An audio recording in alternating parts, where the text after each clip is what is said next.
Hello everyone, welcome to my channel GS Karmayogi. आप सभी लोग कैसे हैं? आई होप कि आप लोग बहुत अच्छे होंगे, स्वस्थ होंगे, मस्त होंगे, पढ़ाई खूब अच्छे से कर रहे होंगे। इस समय वैकेंसी पे वैकेंसी लगातार वैकेंसी आ रही हैं। आप जिस भी वैकेंसी में फॉर्म डालने के लिए अगर आपके पास जितनी एलिजिबिलिटी मांग रहा अगर है तो आप सब फॉर्म फिल करिएगा और इस बार नौकरी लेकर रहना। 2026 खाली मत जाने देना मेरे दोस्त। 2026 में हर हाल में नौकरी ले लीजिए। उसके बाद ये वैकेंसी कब आएगी कैसे आएगी पता नहीं, लेकिन 2025 में जितनी वैकेंसी आ रही 26 में आ रही। आप इतनी मेहनत करो, इतनी शिद्दत से मेहनत करो कि आपको हर चीज मिल जाएगी। सरकारी नौकरी क्या बात है। और हम आज बात करते हैं अपनी 8वीं क्लास में उत्तर प्रदेश की नदियां एवं जल प्रवाह। हम पिछली क्लास नंबर 7 में भी उत्तर प्रदेश की नदियां एवं जल प्रवाह शुरू किए थे। उसमें हम गंगा नदी के बारे में बात किए थे। हमारा गंगा नदी के बारे में पूरी जानकारी ले लिए थे।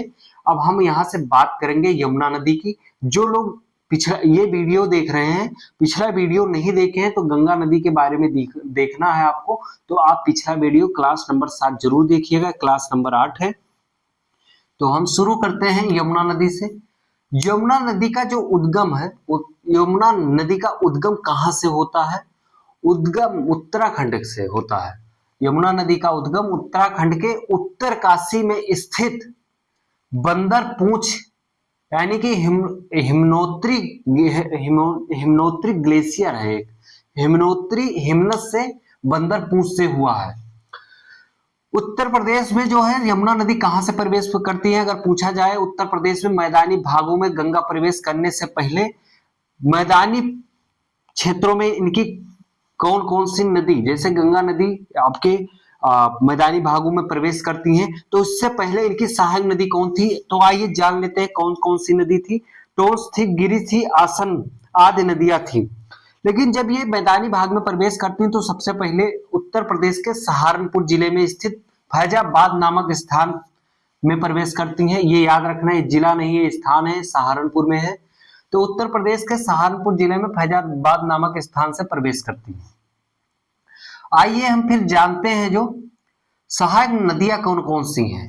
यमुना की सहायक नदियां, तो हम इसको अलग, ये चीज अलग कर दिए हैं कि बाईं ओर से नदियां कौन सी नदियां सहायक नदी है यमुना की और दाईं ओर से कौन सी है। तो आइए हम जानते हैं कौन कौन सी नदियां हैं। तो सबसे पहले आप सभी ध्यान देंगे, खदेरी ससुर खदेरी नदी जो है ये कहाँ पे मिलती है?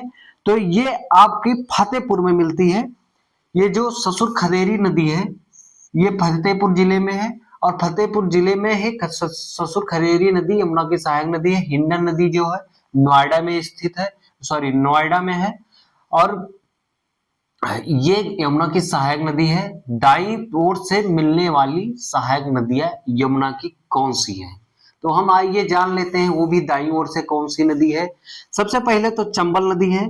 चंबल नदी किस जिले में मिलती है? औरैया जिले में मिलती है। बेतवा नदी जो है वो आपकी हमीरपुर में मिलती है। केन नदी है जो बांदा में मिलती है। सिंध नदी जो है ये आपके जालौन में मिलती है। तो ये दाईं तरफ से आपकी यमुना की सहायक नदियां रही, चंबल, बेतवा, केन, सिंध। यमुना नदी की कुल लंबाई कितनी है? ये बहुत महत्वपूर्ण है। यमुना नदी की कुल लंबाई जो है 1376 किलोमीटर है। बाकी ये हम आपसे और जरूरी सूचना बताना चाहते हैं, ये उत्तर प्रदेश होम गार्ड के लिए जो हम यूपी स्पेशल पर सिलेबस पढ़ा रहे हैं उसमें सबसे पहले हमने यूपी स्पेशल शुरू किया है। ये आपके एग्जाम के लिए बहुत महत्वपूर्ण है। बाकी जो आपका होम गार्ड का सिलेबस है वो हम पूरा करवाएंगे, फ्री में है, उसके लिए हम कोई शुल्क नहीं ले रहे हैं। और आप एक ध्यान बहुत विशेष देना, हम जो पढ़ा रहे हैं आज नदियों के बारे में जो पढ़ा रहे हैं इससे बाहर होमगार्ड में कुछ नहीं आएगा, मेरी गारंटी है इसके लिए। हम जितना पढ़ा रहे हैं होमगार्ड के लिए आप अच्छे से पढ़ लिए ना, 80% से अधिक क्वेश्चन, हम 100% की गारंटी नहीं लेते हैं लेकिन 80% से आपके ऊपर क्वेश्चन सही जाएंगे और जितने में सिलेक्शन हो जाए, सिलेक्शन नहीं बहुत भरपूर नंबर रहेगा, 80% नंबर। तो हम जो फ्री में पढ़ा रहे हैं आपको फ्री में मिल रहा है तो इसका पूरा फायदा उठाएं। फिर हम बात करते हैं यमुना नदी के बारे में। यमुना नदी की लंबाई जो थी 1376 किलोमीटर है। फिर यमुना नदी जो है इलाहाबाद में गंगा नदी से मिलती है, जहां पे इसको हम प्रयाग संगम के नाम से भी जानते हैं, संगम के नाम से जानते हैं। यहाँ इलाहाबाद में मिलती है। सॉरी। फिर हम और जानकारी लेते हैं थोड़ा सा। जो यमुना नदी है ये आपकी इलाहाबाद गंगा में मिलती है। यमुना नदी की कुल लंबाई हम बता ही दिए। यमुना नदी जो है बृहद चाप का, जो यमुना नदी है बृहद चाप का निर्माण करती है।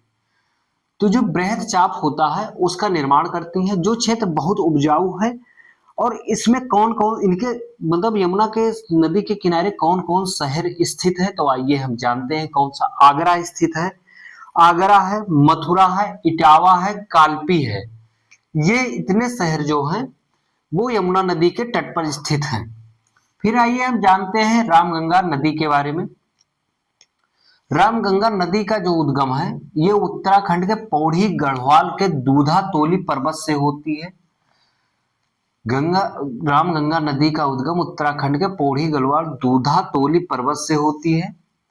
ये उत्तर प्रदेश के मैदानी भागों में जहां प्रवेश करती हैं, आइए हम जानते हैं कहां से। बिजनौर से प्रवेश करती हैं। ये ध्यान रखना, गंगा नदी जो है वो भी बिजनौर जिला से प्रवेश करती हैं। रामगंगा नदी जो है वो भी उत्तर प्रदेश में बिजनौर जिला से प्रवेश करती हैं। इसकी कुल लंबाई जो है 690 किलोमीटर है। रामगंगा नदी की कुल लंबाई जो है वो 690 किलोमीटर है। रामगंगा नदी जो है हम बता ही दिए। रामगंगा की सहायक नदी यहाँ पे नहीं लिखे हम, कोह है। रामगंगा की एकमात्र सहायक नदी है कौन सी? कोह है। फिर हम जानते हैं शारदा नदी के बारे में। शारदा नदी जो है उत्तराखंड के पिथौरागढ़ जिले के काला पानी से निकलने वाली काली नदी तथा मिलान हिमनद से उद्गमित, यानी कि वहां से निकलने वाली गौरी गंगा, जौल जीबी जिसे कहा जाता है, में मिलने के पश्चात शारदा नदी का रूप धारण करती है। आपको समझ में नहीं आया होगा, फिर से बताते हैं। शारदा नदी जो है उत्तराखंड के पिथौरागढ़ जिले के काला पानी से निकलने वाली काली नदी और मिलान हिमनद से उद्गमित, यानी कि काली नदी और मिलान हिमनद से निकलने वाली गौरी गंगा जौली जीबी नदी में मिलने के पश्चात शारदा नदी का रूप धारण कर लेती है। इसकी कुल लंबाई 160 किलोमीटर है। ये उत्तर प्रदेश में किस जिले में प्रवेश करती है? सबसे पहले तो आइए हम जानते हैं। शारदा नदी जो है उत्तर प्रदेश के पीलीभीत जिले में प्रवेश करती है। पीलीभीत जिला उत्तर प्रदेश में है। सॉरी। इसकी जो सहायक नदियां हैं जानते हैं कौन कौन सी है। पूर्वी रामगंगा है, सरयू है, चौकिया है, लिसार है आदि। और जो शारदा नदी है ये पीलीभीत और नेपाल के बॉर्डर निर्धारित करती है, यानी कि सीमा निर्धारित करती हैं। याद रखना कि नेपाल और पीलीभीत जिले का सीमा कौन सी नदी निर्धारित करती है, तो वो आपकी शारदा नदी निर्धारित करती है। फिर हम आइए जानते हैं घाघरा नदी के बारे में। घाघरा नदी का जो उद्गम हुआ है उसके बारे में हम थोड़ी सी और जानकारी, तो उसके बारे में हम जान लेते हैं। एक चीज हम और बताना चाहते हैं, शारदा नदी का जो आकार है वो सर्पिलाकार है। जो सर्पिलाकार है, अगर पूछा जाए कि शारदा नदी का आकार कैसा, वो सर्पिलाकार है। और घाघरा नदी यह तिब्बत पठार पर स्थित मापचुंगो हिमनद से इसका उद्गम हुआ है। इसकी कुल लंबाई 1080 किलोमीटर है। इसकी प्रमुख सहायक यानी मुख्य सहायक नदियां कौन सी है? शारदा नदी है, राप्ती है, छोटी गंडक है, सेरी है, बेरी है, टीला है आदि। घाघरा नदी की सहायक नदी है, हम एक बार फिर से जान लेते हैं कौन कौन सी इस घाघरा नदी की सहायक नदी है। तो जानते हैं ये शारदा है, राप्ती है, छोटी गंडक है, सेरी है, बेरी है, टीला है। ये जब उत्तर प्रदेश में प्रवेश करती है तो सबसे पहले किस जिले में प्रवेश करती है? खीरी जिला में प्रवेश करती है। और इसकी कुल लंबाई जो है 1080 किलोमीटर है, घाघरा नदी की कुल लंबाई। ये सब पूछा जाएगा आपका, बहुत इंपॉर्टेंट टॉपिक चल रहा है आपका। राप्ती नदी जो है, राप्ती नदी का उद्गम हम जानते हैं कहां से होता है। राप्ती नदी का उद्गम जो है लघु हिमालय से, यानी कि लघु हिमालय छोटे हिमालय से, नेपाल के रुम रुकुमकोट से, नेपाल के रुकुमकोट के निकट से होता है। इस नदी की कुल लंबाई जो है 640 किलोमीटर है। इसकी एकमात्र सहायक नदी जो है वो बूढ़ी गंडक है। अगर आपको ऑप्शन देके पूछा जाता है गंडक नदी किस नदी की सहायक नदी है, आपको ऑप्शन दिया जाता है घाघरा, राप्ती, सोन, गंडक, तो मैक्सिमम लड़के गंडक लगा के आएंगे। भाई मैं दावे के साथ कह रहा हूं 90% लड़के, अगर ऐसा ऑप्शन आता है कि बूढ़ी गंडक किसकी सहायक नदी है तो राप्ती, सोन, गंडक और घाघरा दे देता है। मैक्सिमम लड़के गंडक लगा के आएंगे। जाओगे आप खटाक से बिना पढ़े कहोगे मैंने तो सही करके आया, फिर एग्जाम के बाहर आओगे तो पता चलेगा नहीं, बूढ़ी गंडक जो है वो राप्ती की सहायक नदी है। ये विशेष ध्यान रखना, क्योंकि बूढ़ी गंडक नाम है, उसका नाम गंडक है। अभी हम गंडक के बारे में बात करते हैं। तो आप से फिर हम बात करते हैं सोन नदी के बारे में। तो हम जानते हैं सोन नदी का उद्गम जो है कहां से हुआ है। मध्य प्रदेश के अमरकंटक पहाड़ियों में स्थित शेषा कुंड से हुआ है। मध्य प्रदेश के अमरकंटक पहाड़ियों में स्थित शेषा कुंड से हुआ है। इसकी कुल लंबाई जो है 484 किलोमीटर है। सोन नदी की कुल लंबाई अगर पूछा जाए तो इसकी कुल लंबाई 484 किलोमीटर है। इसकी सहायक नदी जो है गोपद है, कनहर है एवं रिहंद है। अगर सोन नदी की पूछा जाए कि कौन सी सहायक नदी है तो आप याद रखना गोपद है, कनहर है, रिहंद है। हम सोन नदी की बात कर रहे थे। उसके बाद हम बात करते हैं आपसे गंडक नदी की। गंडक नदी का उद्गम जो है वो नेपाल से हुआ है, नेपाल की पहाड़ियों से हुआ है। गंडक नदी का उद्गम जो है वो नेपाल की पहाड़ियों से हुआ है। तो हम जानते हैं कि नेपाल की पहाड़ियों से कहां से गंडक नदी निकल के आती है। ये जो है गंडक नदी शालिग्राम पत्थर पर इसका जल जो है, जल प्रवाह जो है गंडक नदी का, शालिग्राम पत्थर एक है जो पाया जाता है, उसके ऊपर से प्रवाह होने के कारण इसे शालिग्राम नदी के नाम से भी जाना जाता है।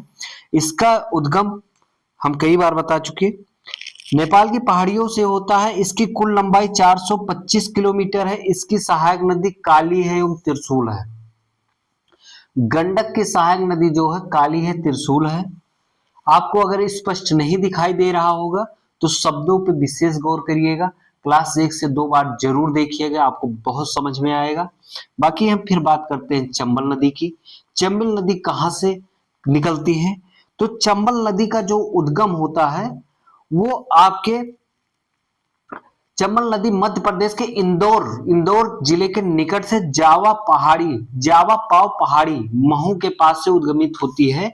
मध्य प्रदेश के इंदौर शहर के पास एक जावा पहाड़ी है जो महू जिले में है, से उद्गम होती है यानी कि निकलती है। और इसकी कुल लंबाई जो है 150 किलोमीटर है। चंबल नदी की कुल लंबाई अगर पूछा जाए तो 150 किलोमीटर है।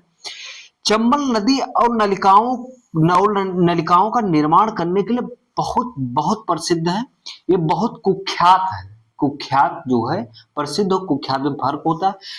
चंबल नदी जो है और नलिकाओं का निर्माण करने के लिए कुख्यात, अगर पूछा जाएगा कौन सी नदी चंबल नदी का कौन सी नदी और नलिकाओं का निर्माण करने के लिए कुख्यात है तो आपकी वो होगी चंबल नदी। चंबल नदी सबसे ज्यादा जो मिट्टी का अपरदन करती है, कटाव करती है, वो चंबल नदी सबसे ज्यादा करती है।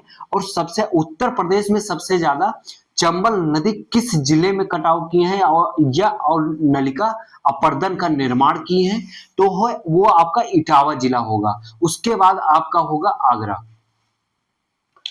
इसकी सहायक नदी जो है काली है, काली सिंध है, बनास है। बनास बहुत बार पूछा गया है मेरे भाई। बनास है, पार्वती है, सिप्ता आदि नदियां हैं। इसकी चंबल की सहायक जो है काली सिंध, बनास, पार्वती, सिप्ता आदि।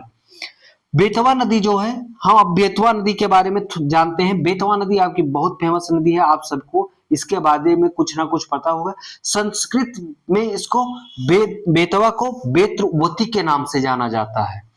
बेतवा का जो उद्गम है वो मध्य प्रदेश के दक्षिण पश्चिम में कुमरा गांव, मध्य प्रदेश के दक्षिण पश्चिम में कुमरा गांव, रायसेन जिला, विंध्य पर्वत श्रेणी के पास से इसका उद्गम होता है। बेतवा नदी का उद्गम जो है वो मध्य प्रदेश के दक्षिण पश्चिम कुमरा गांव के निकट रायसेन जिला विंध्य पर्वत श्रेणियों के पास से होता है। इसकी कुल जो लंबाई है वो 480 किलोमीटर है। बेतवा नदी की कुल लंबाई कितनी है? तो हम जानते हैं बेतवा नदी की कुल लंबाई 480 किलोमीटर है। ये उत्तर प्रदेश के किस किस जिले में होकर बहती हैं? तो ये उत्तर प्रदेश के ललितपुर, झांसी, औरैया और जालौन में बहते हुए हमीरपुर के पास यमुना नदी में मिल जाती हैं।